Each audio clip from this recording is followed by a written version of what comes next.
every time nagkakainitan sa impeachment trial, nagkakaroon siya ng press conference.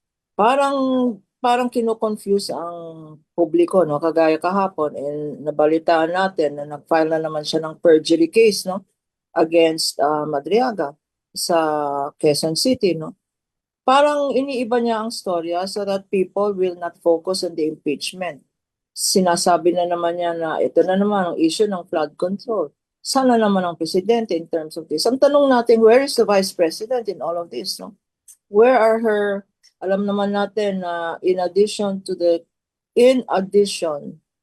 her confidential funds na subject ng impeachment case, meron tayong alam na she has a total of 2.3 billion. In 2023, ang pondo ng Vice President in 2023, inclusive of confidential funds, was 2.3 billion. Ang confidential funds dyan na linilitis natin ngayon 612.5 million lang. No? Saan niya ginagastos?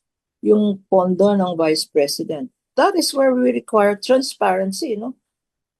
Sinasabi ng mga followers niya, yung confidential funds ginamit sa gamot, ginamit sa, buti nga, Vice President, ginagamit sa gamot, at saka sa gamot, sa pagkain, sa grocery, etc., sa supplies, no? Hindi naman yun ang ibig sabihin ng confidential funds. Di kunin mo sa billion mo, Madam Vice President. If you want transparency, you should start with yourself. Where are you spending your billions in presidential fund, vice presidential funds?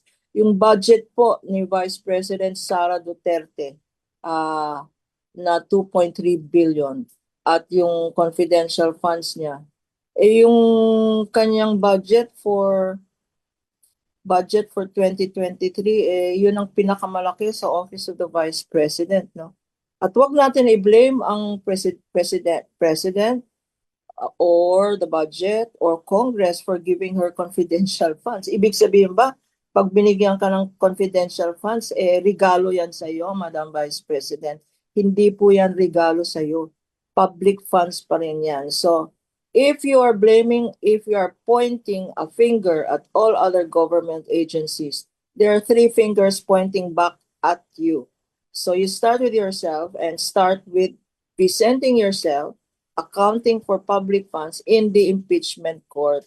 Huwag po kayo mag-press conference kasi hindi po yan ang korte ng bayan. Ang korte ng bayan ay ang impeachment court para sa accountable funds. Okay, na-contempt order na ako ng Senate sa sinabi kong yan.